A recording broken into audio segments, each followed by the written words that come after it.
বিসমিল্লাহির রহমানির রহিম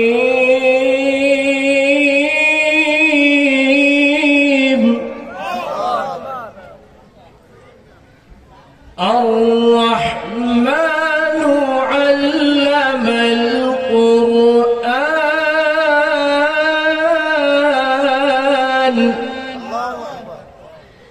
খালাকাল ইনসান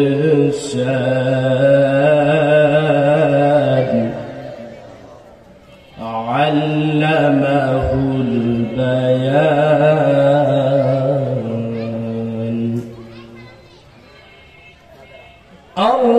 আর-রহমানু আল্লামাল কুরআন খালাকাল ইনসানা আল্লামাহুল বায়ান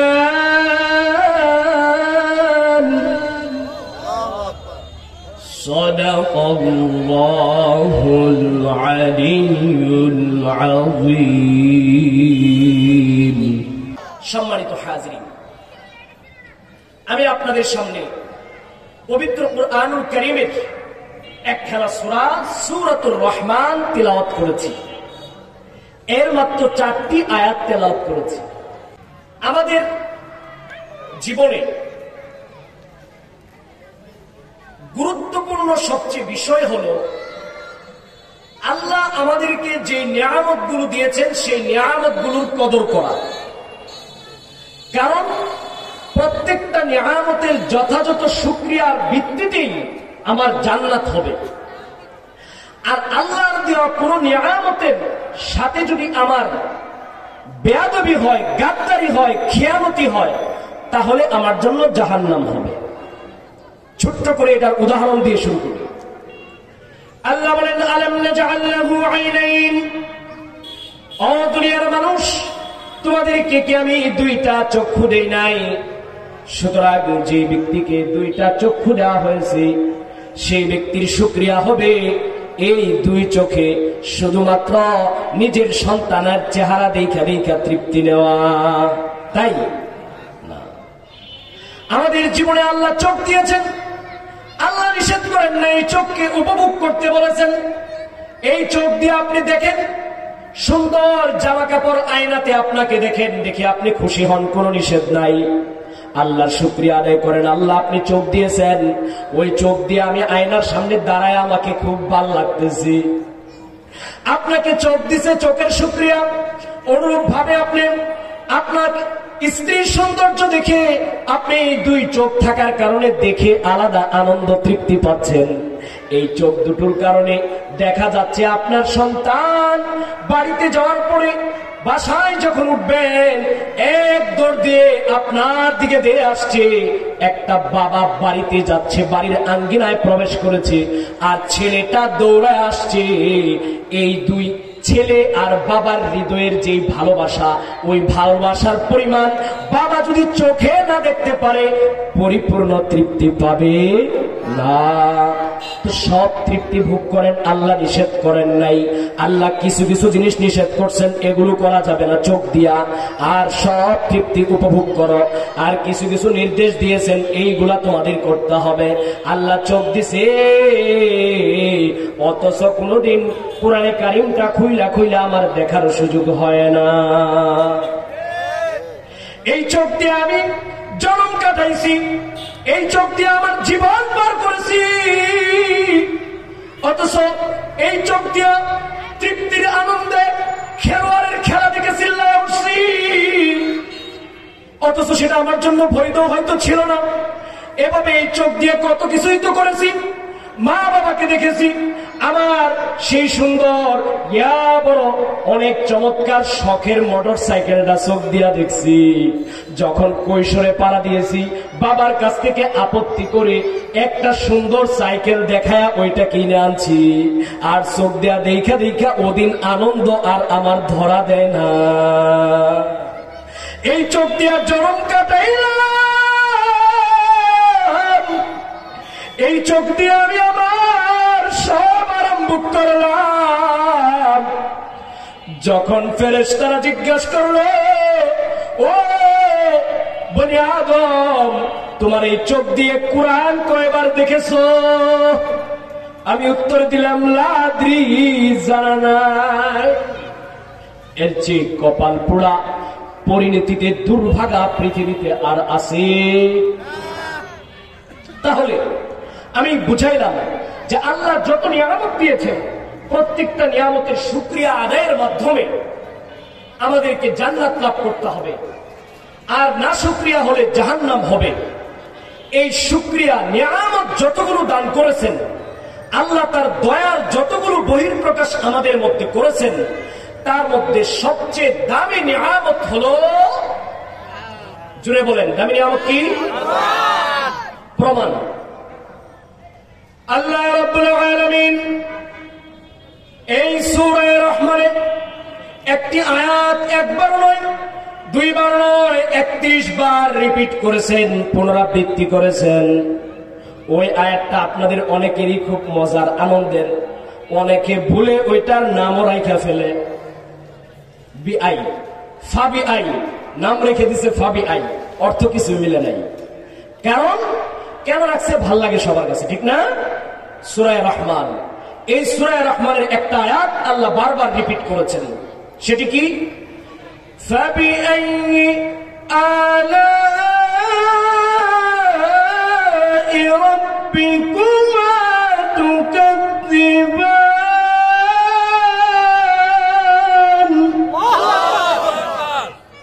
আল্লাহ বলছেন, ও দুনিয়ার মানুষ, আমার কোন কোন নিয়ামতকে তোমরা অস্বীকার করবে?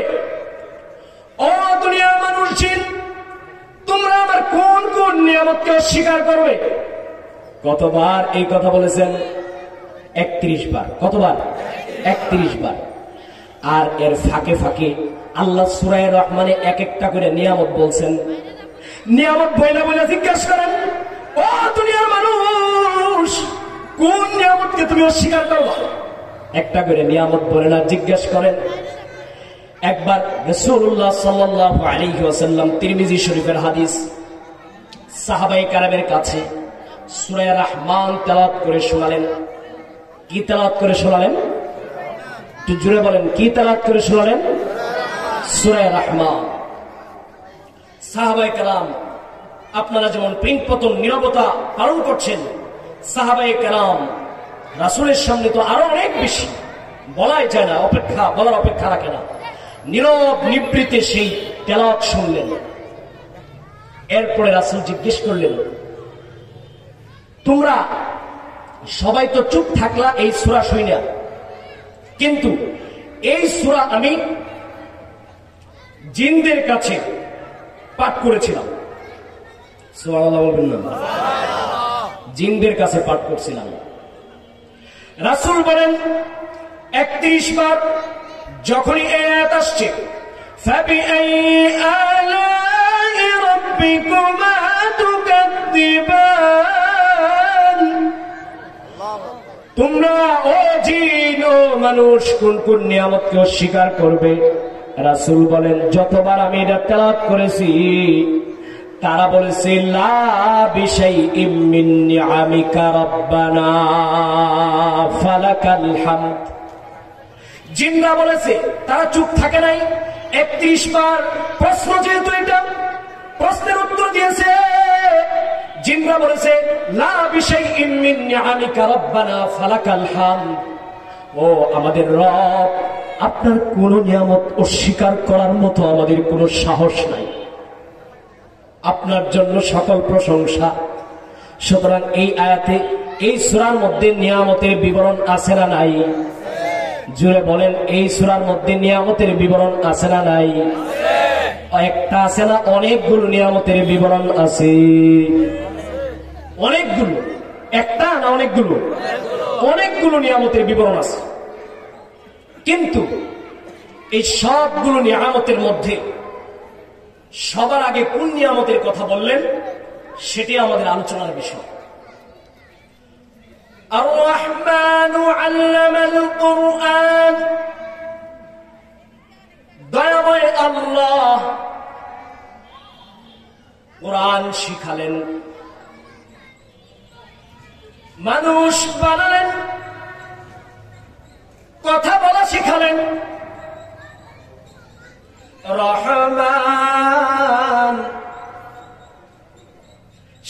শিখালেন কুরআন, বানালেন ইনসান, শিখালেন বায়ান। সুবহানাল্লাহ। এই আয়াতের তরজমার সাথে মিল রেখে আরবি নাশিদ আছে। সুবহানাল্লাহ। রহমান ইয়া রহমান, রহমান ইয়া রহমান, পড়েন রহমান ইয়া রহমান, সাইদনি ইয়া রহমান, ইশরাহ সাদরিল কুরআন, ইমলা কলবিল কুরআন, ওয়াসকিনি হায়াতি কুরআন। সুবহানাল্লাহ। তাহলে যতগুলো নিয়ামত আছে, এই নিয়ামত একের পর এক আল্লাহ বলেছেন, এর মধ্যে সবচেয়ে দামি নিয়ামত কুরআন। কেন? কারণ এই কুরআন এর গুরুত্ব কত অপরিসীম। এই কুরআনের কারণে আমি আপনি শ্রেষ্ঠ মাখলুক। বলেন, এই কুরআনের কারণে আমি আপনি কি শ্রেষ্ঠ মাখলুক? আচ্ছা, এটা আজকে আমরা বুঝবো ভালো করে। আমার মূল আলোচনার এই পয়েন্টটাই আমি শেষ করার চেষ্টা করব। এই কুরআনের কারণে সবকিছুর মর্যাদা। কুরআন মর্যাদার পরশ পাথর। বলেন, কোরআন কি? জুড়ে বলতে হবে, কোরআন কি? মর্যাদার পরশ পাথর। সে নিজে তো মর্যাদাবান, আবার এই কুরআনের ছোঁয়া যেথায় লেগেছে সেথায় দাম এবং মর্যাদা বাড়িয়ে দিয়েছেন কে? আল্লাহ। কুরআনের ছোঁয়া যেখানে লেগেছে সেই জায়গাকে আল্লাহ দামি বানিয়ে দিয়েছেন। কুরআনের ছোঁয়া যার মধ্যে লেগেছে তাকেই দামি বানিয়ে দিয়েছেন। চিল্লায়া বলেন সুবহানাল্লাহ। কেমনে? আল্লাহ রাব্বুল আলামিন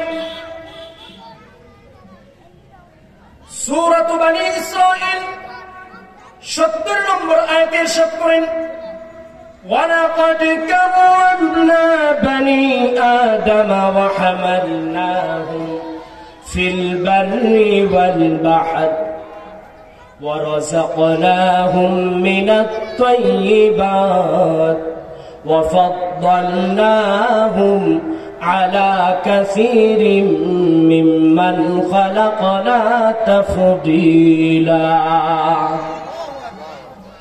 আল্লাহ রাব্বুল আলামিন বলেন, আমি আদম সন্তানকে সম্মানিত করেছি, আদম সন্তানকে সম্মানিত করেছি, তাকে স্থলে বাহন দান করেছি। কি বলেন আপনারা? কি রিস্কায় চলেন না, অটোতে চলেন না, এক সময় ঘোড়ার গাড়িতে মানুষ চলতো না, উটের উপরে চলে না, চলে। আল্লাহ বলেন, আদম সন্তানকে মর্যাদা দিয়েছি, স্থলের মধ্যে তাকে বাহন দিয়েছি চলার জন্য। ফিল বাররি ওয়াল বাহর, অনুরূপ ভাবে জলের মধ্যেও চলার জন্য বাহন দিয়েছি। সুবহানাল্লাহ। আমরা ওই পানির উপর দিয়েও চলতে পারি। আল্লাহ তাআলা চলার জন্য বাহন দিয়েছেন। যদি ওই বাহন না দিতেন, পানির মধ্যে নৌকা যদি ভেসে না থাকতো, তাহলে ওই পানি দিয়ে, সমুদ্র পানি দিয়ে আমরা এত এত মাল সেগুলো ইনপুট করতে পারতাম না। সেগুলো আমদানি রপ্তানি করার ব্যয় বাড়তো কি বাড়তো না? আল্লাহ বলেন, ওয়া হামালনাহুম ফিল বাররি ওয়াল বাহর, স্থলেও তোমাদেরকে বাহন দিলাম চড়ার জন্য, বহন করার জন্য মালামাল। আবার জলের মধ্যেও তোমাদেরকে বাহন দিলাম চড়ার জন্য এবং মালামাল বহন করার জন্য। ওয়া হামালনাহুম ফিল বাররি ওয়াল বাহর ওয়া রাযাকনাহুম মিনাত তাইয়্যিবাত, আল্লাহু আকবার। এবং তোমাদেরকে উত্তম রিজিকগুলো দান করলাম। একটা আম যখন খান, আমের স্বাদটা কেমন লাগে? লেচুর দিন যখন আসে রে, ওই লেসুর স্বাদ কত জাতের লেসু আল্লাহ বানায়া দিছে। ওই লেসু খায়া লেসু দেখাই মুখে নেওয়ার আগে জিব্বা স্বাদে আর তৃপ্তিতে টয়টম্বুর হয়ে যায়। ছোট বাচ্চারা বুঝে না, জিব্বার পানি বড় মানুষের মতো বুঝিয়া লজ্জায় ভিতরে রাখতে পারে না। ছোট বাচ্চাদের পানি অনেক সময় পইরা যায়। কথা বলেন ঠিক কিনা?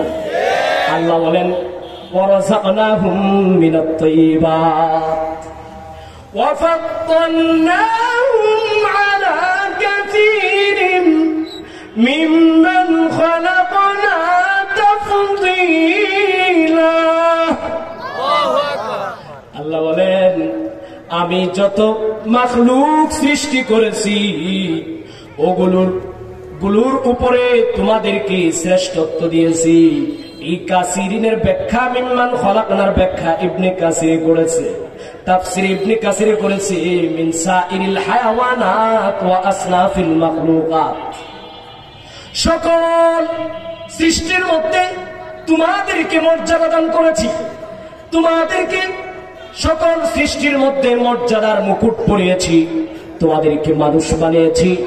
এই জন্য দিল থেকে আল্লাহর কাছে আল্লাহর দরবারে নিবেদন করে চিল্লায় একটা আলহামদুলিল্লাহ হবে। সবাই বলেন আলহামদুলিল্লাহ।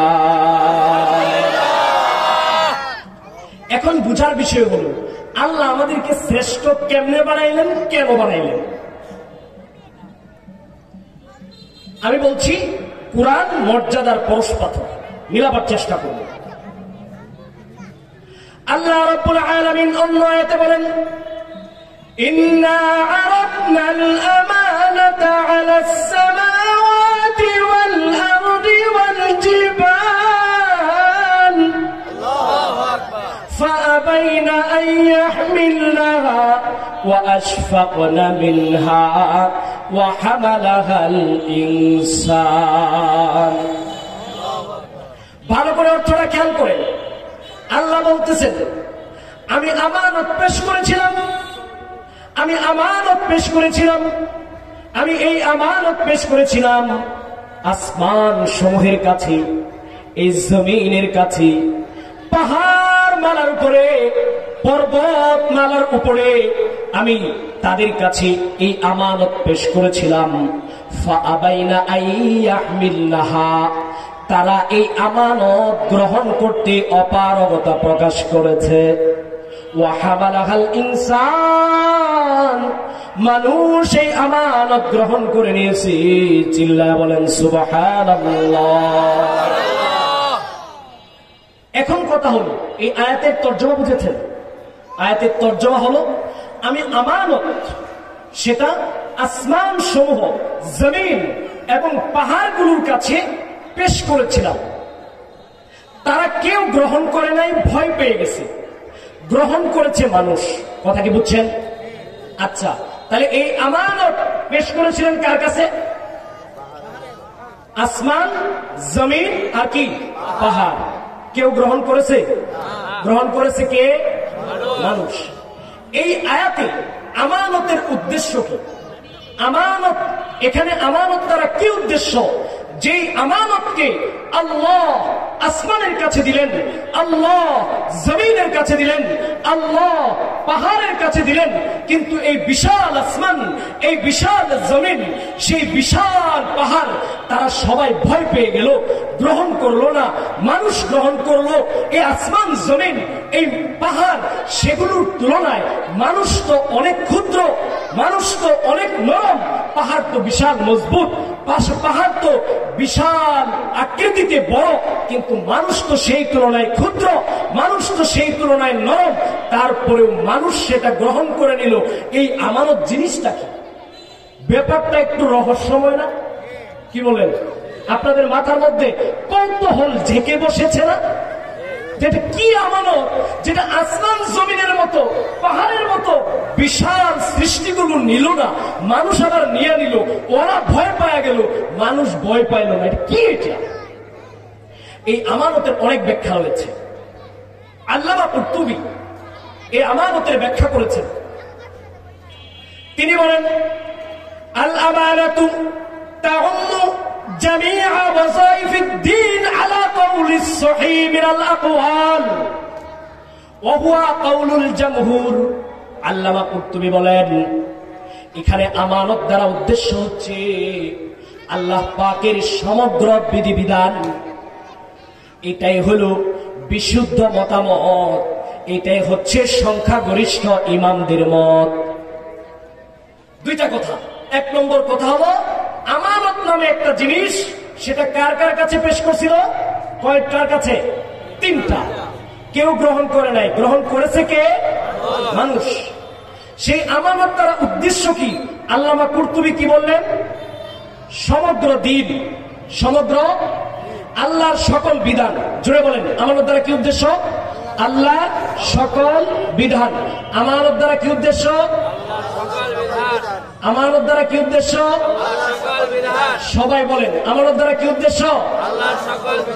এটা বারবার কয়েছি, মুরব্বীদের কষ্ট হয়েছে, আমি মাপ চেয়ে নিচ্ছি, কিন্তু এটা আমার দরকার, একটু পরে আপনাদেরকে আমার বুঝাইতে হবে।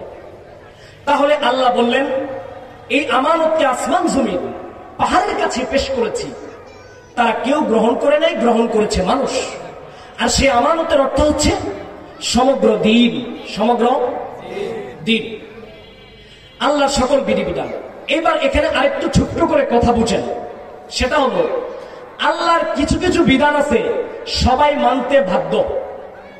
যেমন জন্ম মৃত্যু, সূচনা নিঃশেষ, এই সংক্রান্ত বিষয়ে কারো কোনো এখতিয়ার নাই। আল্লাহ চাইছেন আরো কিছু বিধিবিধান আল্লাহ দিবেন, সেই বিধিবিধানগুলো ইচ্ছাধিকার থাকবে, তারা মানতে অবশ্য বাধ্য না। জন্ম যেমন সে না চাইলেও হবে, মৃত্যু যেমন না চাইলেও হবে, সেটা এমন না। এরকম কিছু আল্লাহ বিধিবিধান দিবেন, সেগুলো সে গ্রহণ করার পরে যদি আমলের নেয় তাহলে সে যাবে জান্নাতে, যদি আমলের না নেয় তাহলে সে যাবে জাহান্নামে।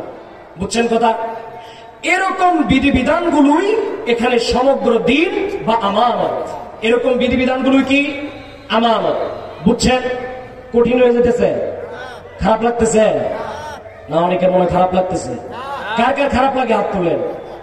আচ্ছা, তাহলে এই সমগ্র দিন আসমান জমিনের কাছে দেওয়া হয়েছিল, তারা গ্রহণ করে নাই, মানুষ গ্রহণ করছে। এই সমগ্র দিন দ্বারা উদ্দেশ্য মানুষ, এই সমগ্র দিন মানুষ গ্রহণ করছে। আর এই সমগ্র দিন দ্বারা এক এক নবীর যুগে এক এক রকম ছিল। মৌলিক এক ছিল তাওহীদ, রিসালাত, আখিরাত, পরকাল আছে, আল্লাহ আছে, বিচার আছে, এগুলো সবসময় এক ছিল। আদমের যুগেও তা, যা নবীর যুগেও তা। কিন্তু বিভিন্ন বিচারাচার, বিভিন্ন বিধিবিধান, নামাজ, কালাম, রোজা, হজ, যাকাত, এই সমস্ত বিভিন্ন ফুরুই মাসআলা, শাখাগত বিধিবিধান, সেইগুলোর বেলায় এক এক নবীর যুগে এক এক রকম ছিল। কথা কি বুঝছেন? আচ্ছা, এবার ভালো করে একটু মিলান।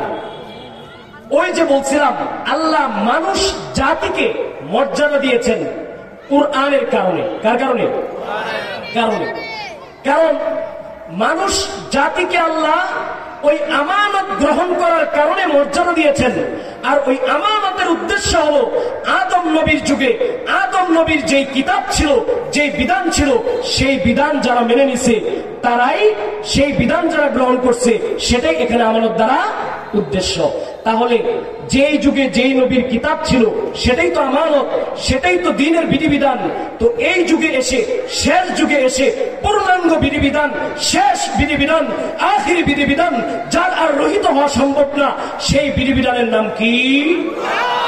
এই বিধিবিধান যারা গ্রহণ করেছে, যেহেতু বিধিবিধান গ্রহণ করলেই মর্যাদাবান, বিধিবিধান গ্রহণ করলেই মর্যাদাবান, তাহলে আদমের যুগে যে সকল মানুষরা ছিল তারা মর্যাদাবান কিনা? মর্যাদাবান। নূহের যুগে যারা মানুষ ছিল তারা মর্যাদাবান কিনা? মর্যাদাবান। আমাদের নবীর যুগে যারা, তারাও মর্যাদাবান। তবে কথা হলো, যেহেতু অন্য সকল নবীদের বিধিবিধানগুলো ছিল সাময়িক সময়ের জন্য, আর এই নবীর বিধিবিধান হলো পূর্ণাঙ্গ এবং সারা জীবনের জন্য, অন্য সকল আসমানি গ্রন্থ মধ্যে এই আসমানি গ্রন্থ যেহেতু সেরা, অন্য সকল আসমানি গ্রন্থের অবস্থান যেহেতু এটার নিচে, সেজন্য সেই আসমানি গ্রন্থ, সেই আমানত যারা গ্রহণ করছে ওই নবীর উম্মতরা সাধারণ মর্যাদাবান। আর এই কালাম যেহেতু, এই বিধিবিধান যেহেতু, এই কুরআন যেহেতু সর্বশ্রেষ্ঠ বিধিবিধান, সর্বশ্রেষ্ঠ দিন, পূর্ণাঙ্গ দিন, শেষ দিন, এজন্য এই কুরআন যেই উম্মত গ্রহণ করেছে সেই উম্মত হলো সর্বশ্রেষ্ঠ উম্মত। আল্লাহ রাব্বুল আলামিন বলেন, কুনতুম খায়রা উম্মাতিন উখরিজাত লিন-নাস। ও নবীর উম্মতেরা, তোমরা হলা সর্বশ্রেষ্ঠ উম্মত। আমি কি বলছিলাম? কুরআন মর্যাদার পরশপাথর। কুরআন কি? যার সাথে ছোঁয়া লাগে তাকে কি বানায় দেয়? দামি বানায় দেয়, ঠিক না? আমরা দেখলাম এই উম্মতে মুহাম্মদীর সাথে এই কুরআনের ছোঁয়া লাগার কারণে এই উম্মতে মুহাম্মদী শ্রেষ্ঠ উম্মত হয়ে গেছে। এইবার আমরা দেখব এই কুরআন যেই ফেরেশতা নিয়ে অবতীর্ণ হতেন, সেই ফেরেশতা যেহেতু কুরআন নিয়ে অবতীর্ণ হতেন, কুরআনের ছোঁয়ায় ওই জিবরিল আমিন ফেরেশতাকে আসমানি জগতে, ফেরেশতাদের জগতে শ্রেষ্ঠ ফেরেশতা বলে ঘোষণা দিয়ে দিয়েছেন আল্লাহ। নারায়ে তাকবীর।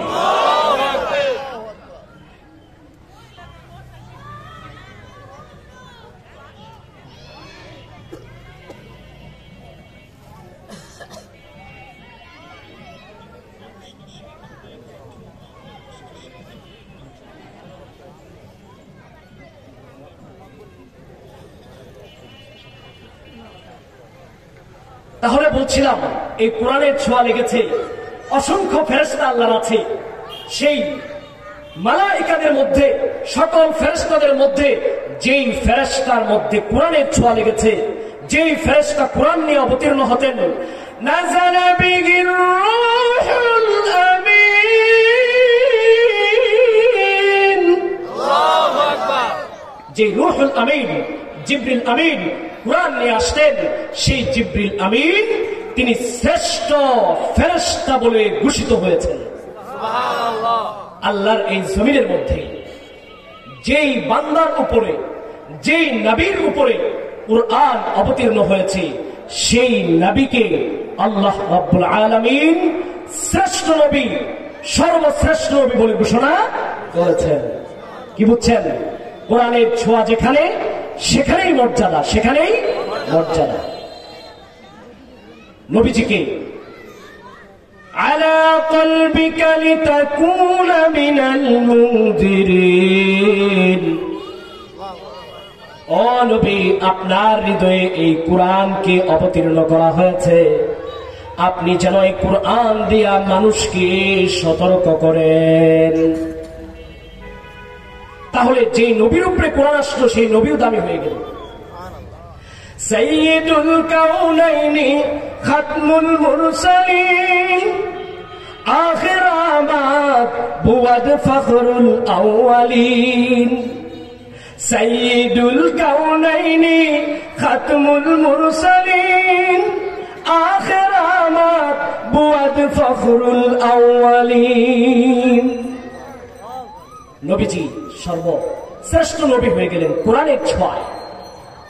দেখুন, কোরআন শুধু মর্যাদাবান মানুষকেই করে নাই, কোরআন ছোঁয়া যেখানে লেগেছে, জড় পদার্থের মধ্যে লাগলে সেই জড় পদার্থের দামও বাড়িয়ে দিয়েছেন কে? এজন্য আমরা দেখতে পাই যে জমিনের মধ্যে কোরআন অবতীর্ণ হয়েছে, ওয়াত্তিনি ওয়াজ্জাইতুন وطور سينين وهذا البلد الأمين। আল্লাহ রাব্বুল আলামিন এখানে বেশ কিছু জিনিসের কসম করতেছেন। আল্লাহ যেই জিনিসগুলোর কসম খান সেটা গুরুত্ব বোঝায়। আল্লাহ কসম খেতে খেতে এক পর্যায়ে কসম খেলেন, ওয়াহাদাল বালাদিল আমিন, এই নিরাপদ শহরের কসম করে বলছি, মুফাসসিরিনে কেরাম এই নিরাপদ শহরের ব্যাখ্যা করেছেন মক্কা। তাহলে মক্কাকে দামি বানিয়ে দিয়েছেন যিনি, তিনি কে? মক্কা দামি হলো কার ছোঁয়ায়? মক্কা দামি হলো কার ছোঁয়ায়? এবার আসেন, কুরআনের শাসন যেই জমিনের মধ্যে আল্লাহর নবী প্রতিষ্ঠা করে গেছেন, কুরআন অবতীর্ণের আরেকটা শহরের নাম, সেই যেই শহর এক সময় তার নাম ছিল ইয়াসরিব, এক সময় যার নাম ছিল ইয়াসরিব, পরবর্তীতে ওই শহরের নাম হয়েছে কুরআনের ছোঁয়ায় আল মাদিনাতুল মুনাওয়ারা, নূরানী শহর। সুবহানাল্লাহ, নূরের শহর, নূরের শহর। কিসের শহর? সুবহানাল্লাহ, কোরআনের ছোঁয়ায় মদিনার সেই নগরী, ইয়াসরিব নামের সেই নগরী নূরের শহর হয়ে গেল। সুবহানাল্লাহ। অনুরূপ ভাবে এই কুরআন যে কাঠের সংস্পর্শে, যে কাঠ কোরআনের ছোঁয়া এসেছে, ওই কাঠের দামও বাড়িয়ে দিয়েছেন যিনি, তিনি কে? দেখেন খেয়াল করে, দুনিয়ার ভেতরে অনেক ভালো ভালো মানুষ ফার্নিচার বানায়, মহিলারা অনেক সময় ফার্নিচারের প্রতি খুব তাদের আকর্ষণ থাকে, কিন্তু ওই মহিলারাও ফার্নিচারের আকর্ষণে ফার্নিচার আসার পরে ওই ফার্নিচারকে চুমু খেতে দেখবেন না। কিন্তু যেই কাঠটার মধ্যে যত কম দামি কাঠই হোক, মেহগনি কাঠ হওয়ার দরকার নাই, যত কম দামি কাঠই হোক, ওই কাঠের কাঠে যখন রেহাল হয়ে গেছে, কোরআনের সংস্পর্শ যখন তার মধ্যে লেগেছে, তখন ওই রেহালটা দামি বানায় দিয়েছেন কি? সুতরাং কোরআনের ছোঁয়ায় একটা কাঠের টুকরা জড় পদার্থ, সেটাও দামি।